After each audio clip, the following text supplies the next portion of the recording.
Drake's POV. Mas lalo naging playa si Agatha. Minsan tinatanong ng mga katim ko kung hindi ba nagsasalo sa akin sa Enzo dahil kami ni Agatha ang magkahawa kamay at si Enzo ang nakaakbay naman sa kanya. Hindi lang nila alam na mas malala pang ginagawa ni Agatha kung matutulog na kami. Habang pumipila ko, ay naramdaman ko na sobrang dikit ni Charmal sa akin. Mabuti na lang at lalaki ang nasa harapan kaya mas dumikit ako sa kanya. Napahinga ko na malalim dahil nagtutulakan sila sa akin likuran. Napalingon ako sa kanila at nagbubungis-ngisan. Dumating si Agatha at sumingit siya sa aking harapan. Umatras naman ako para makasingit siya. Yumakap siya agad sa akin. Gutom na talaga siguro to dahil sinundan pa niya ako. Nasanay na ako na yumayakap siya at ang kamay ko ay nasa buhok niya lagi humahaplos. Ilang saglit lang ay kami na kaya mabilis ako nag-order dahil kumakayakap si Agatha ay napakahigpit. Kinuha ko na mga pagkain namin kasamang pagkain ni Daya at Enzo. Habang kumakain kami ay tahimik pa rin si Enzo. Hindi ko na lang pinapansin, lilipas din siguro. Kahit nagsabi siya na gusto niya ako, ay bakit parang hindi ako naniniwala. Natapos na kaming kumain at nakansel ang hapon naming klase. Nagaya sila mag-mall daw. Kahit naman ayoko, ay wala akong magagawa kung gusto ni senyorita dahil ako ang kanyang taga-alaga at taga-maneho. Umalis na kami sa school at naging makulit na ulit si Enzo. Bago ko pina-under ang sakyan, ay mabilis akong tumawag kay Gob at nagpaalam na magmomol kami.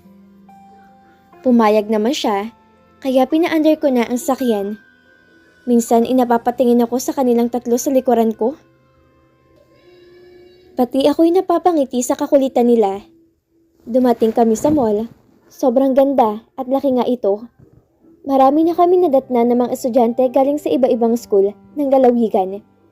Sa mga sale kami pumunta at napatingin ako kina Daya at Enzo na pumipila na ng kanilang mga damit. Iba din talaga ang may laging dala na pera. Pinapili naman ako ni Agatha. Sinabi niya na maagang regalo niya para sa aking kaarawan. Habang pumipili ako, ay biglang may sumabunot sa akin. Mabilis siyang nawala sa aking paningin dahil ang daming tao. Alam kong lalaki to sa bigat ng kamay niya at ang matangkad na malaki ang katawan. Kailangan na taga ako magpagupit. Medyo mahaba na kasi ang aking buhok. At kung gumagawa pa ako ng homework, ay ginagamit ko pa mga dating hairband ni Agatha para hindi sagabal sa aking pagsusulat. Biniro pa ako ni Agatha na kukulamin ako. Kinabahan tuloy ako dahil naniniwala ako sa kulam. Alam kong nahalata niya na natakot ako, kaya napakalas ang tawa niya. Hinayaan ko na lang siya dahil ang ganda niyang tumawa. Maraming nakatingin sa kanya ng mga estudyanteng lalaki. At dinig na dinig ko ang iba na pinag-uusapan si Agatha na nag-iisang anak ng gobernador. Tinulungan niya akong pumili ng aking damit at sobrang dami ng kanyang pinamili. Pati na rin si inay ay pinamilian ni Agatha ng damit. Hindi nagsusuot si inay ng ganyan. Sabi ko nang pumili siya ng dress na parang sando ang manggas tas ang igsi pa. Medyo matangkad pa naman din si inay kaya kung tutuwad to, ay sigurado makikita ang panty niya. Ito yung gusto kong isuot ni Yaya sa kaarawan ko. Patungan na lang yan na mahabang cardigan. Nakangiting sagot ni Agatha. Sigurado kong hindi naman isusuot ni inay, kaya hinayaan ko na lang. Marami din siyang binili para sa nanay ko, kaya padilim na nang lumabas kami sa mall. Nagpadala ko na mensahe kay Gob na pauwi na kami. Inihatid na muna namin sina Daya at Enzo. Ang mga pinamili nilang damit ay inilagay nila sa harapan. Nang maihatid namin sila, ay umupo na si Agatha sa akin tabi. Pinag-seatbelt ko siya, pero ayaw niya, kaya hinayaan ko na lang dahil may ingat naman ako magmaneho. Nakatutok ako sa pagmamaneho nang mapalingon ako sa kanya. Mahimbing na pala ang kanyang tulog kaya huminto na muna ako sa gilid ng kalsada para ayusin ang kanyang upuan. Mabilis akong umikot at inihiga ko ang sandalan ng kanyang upuan. Biglang bumagsak ang sandalan na napasama ko at natigilan ako dahil ang labi ko'y bumagsak din sa labi niya. Ilang segundo ako natigilan. Mabuti at mahimbing ang kanyang tulog, kaya wala siyang alam. Nanginginig ang aking kamay na pinagsuot ko siya ng seatbelt at mabilis akong umupo sa aking sasakyan. Napatingin ako ulit sa kanya at parang dama ko pa rin ang kanyang malambot na labi. Medyo nakanganga pa man din, kaya pumasok ang pang-itaas ko na labi sa labi niya. Aksidente man na nangyari, kaya alam kong wala akong kasalanan. Pinausad ko na ang sasakyan at pagkalipas ng ilang minuto ay nakarating na kami sa hacienda. Si Agatha muna ang pinapasok ko sa kanyang kwarto. Pagkatapos ibinalikan ko ang aming mga pinamili, pati si inay tumulong na din at ang para sa kanya ay hindi ko na muna ibinigay para si Agatha na magbibigay kay inay. Ang dami naman nito anak, kay Agatha ba lahat? Tanong niya nang pumasok na kami sa kwarto ni Agatha. Hindi ko alam inay, dahil siyang bumilit-pumili ng mga yan. Mahinang sambit ko. Ang bata na to, ang dami na niya mga damit na hindi na isusuot, tapos ang katerba na naman ang binili. Mahinang sabi din ni inay na halos pabulong na. Nagpaalam na akong maligo at pagkatapos ko naligo ay gising na si Agatha na mukhang pagod na pagod pa dahil nagpabuhat pa siya sa akin na dinala sa banyo para maligo din. Agatha, ibababa ko na kayo. Mahinang sabi ko. 5 minutes please. Sabi niya na parang unggoy na nakalambitin sa akin. Mabigat na po kayo, senyorita. Sabi ko. Hindi na ako nag-gym pero dahil sa kabubuhat ko sa kanya ay lumaki na ang katawan ko, lalo ng aking mga braso. Binuhat ko pa siya ng ilang minuto at nakatingin ako sa salamin. Nakahawak ako sa kanyang pang-upo dahil naka-uniforme pa siya. Ay lumilihis ang kanyang palda kaya kitang-kita ko makinis niyang hita sa salamin. Napalunok ako at kinakabahan sa nararamdaman ko.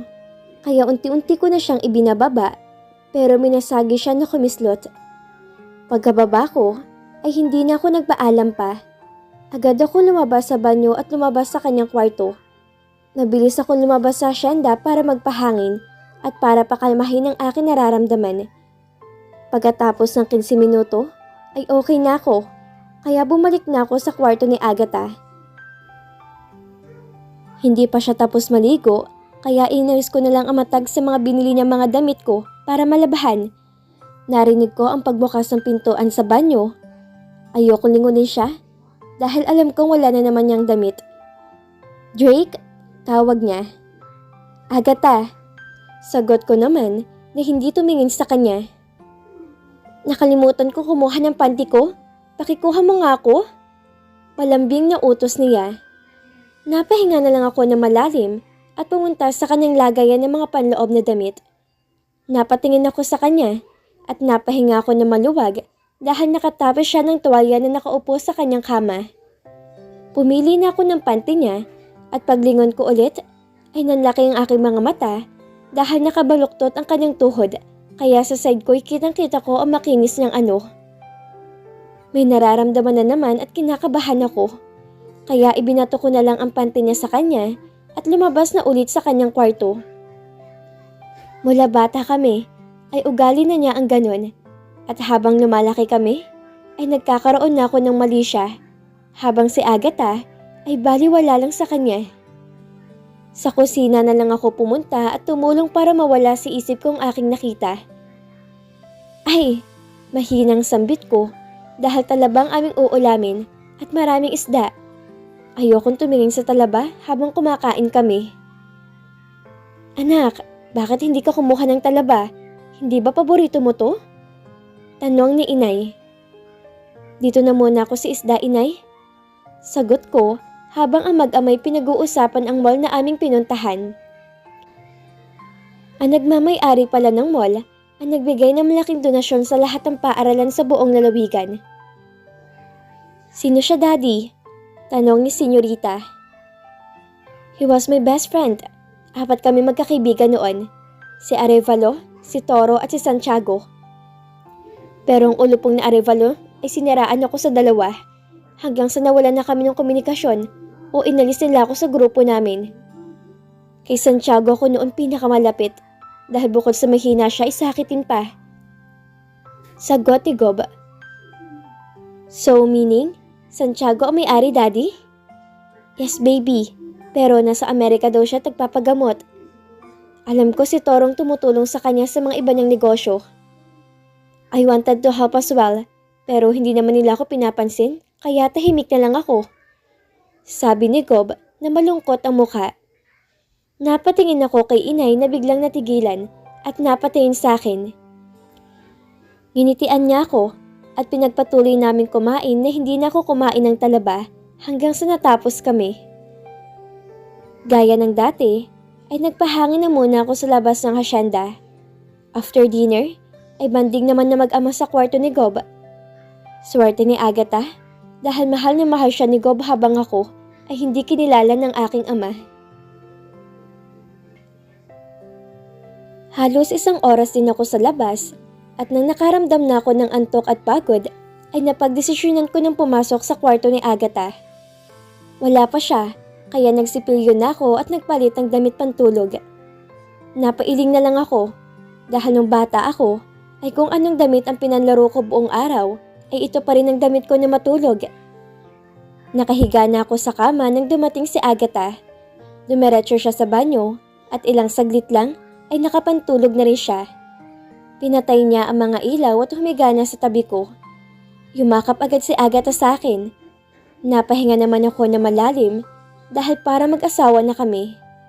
Noong 15 ako, ay sinabi ko kay Gob na may nararamdaman na akong kakaiba kung magkasama kaming natutulog ni Senyorita. Ang sagot lang niya, ay normal yan anak sa mga lalaki, lalo na't magandang anak ko. Isipin mo na lang na kapatid mo siya.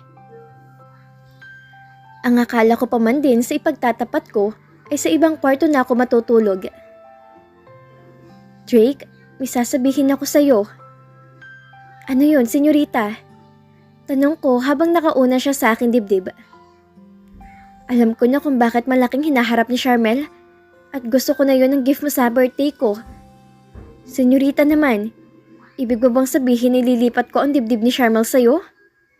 Napabangon si Agatha at tinampal ako. No way! Sagot niya na gulat. Sabi mo kasi gift ko sa'yo ang dibdib ni Charmel. Sagot ko at natawa na rin.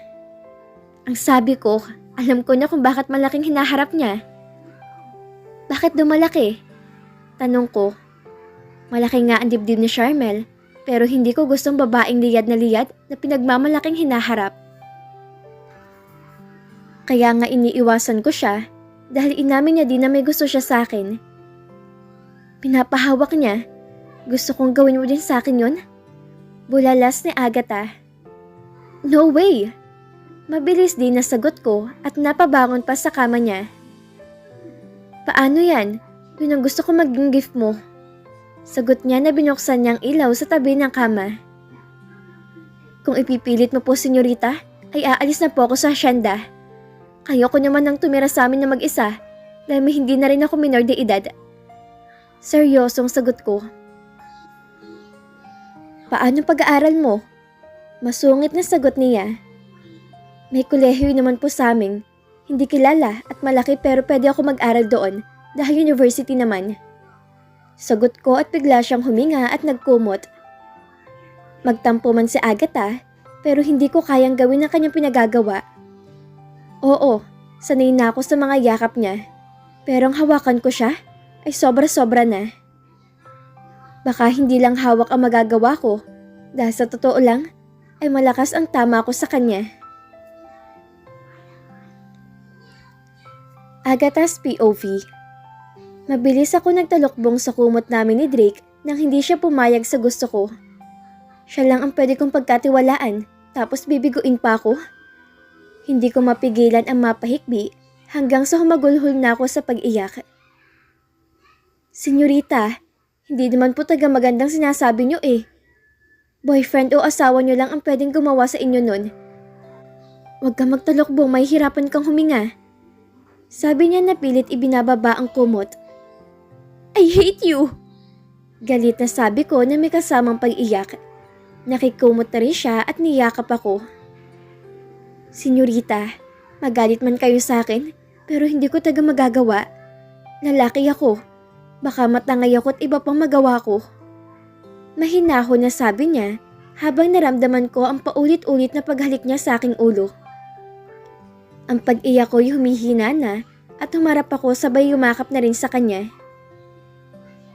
Hindi mo naman ako gusto, hindi ba? Bakit ka matatangay?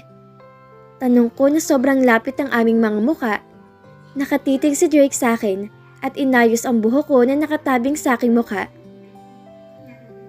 Maganda ka, senyorita. Lahat ng lalaki magugustuhan ka. Sabi ni Drake na nakatitig siya sa aking mga mata. So gusto mo ko? Tanong ko na may kasamang ngiti na. Hindi niya ako sinagot at tinalikuran niya ako. Uy, gusto niya ako. Panunokso ko sa kanya at siya naman ang nagtalokbong ng kumot. Kaya naghilahan kami ng kumot at sabay kami nagulat ng napunit ito. Agad kong binitawan at tumawa ng malakas. Si Drake naman idumapa kaya humiga ko sa kanyang likuran na nakaharap sa kanya. May gusto ka sa akin. Bulong ko ulit na may panunokso. Matutulog na ako, senyorita. Sagot ni Drake na itinago ang mukha sa unan. Ayaw umamin? Sige na nga, matulog na tayo. Sagot ko at umalis na sa kanyang likuran. Drake, harap ka sa akin. Utos ko at inayos na niya ang kanyang pagkakahiga, kaya agad akong yumakap sa kanya. Isiniksik ko ang aking mukha sa kanyang dibdib at ipinikit ko ng aking mga mata habang si Drake ay hinahaplos ang aking buhok. Magaan ang kanyang kamay kaya mabilis lang akong nakatulog. At dito na po nagtatapos ang kabanata ng ating kwento. Muli niyo po akong samahan sa mga susunod na kabanata na ibabahagi ko sa inyo. Maraming salamat po at ingat po tayong lahat.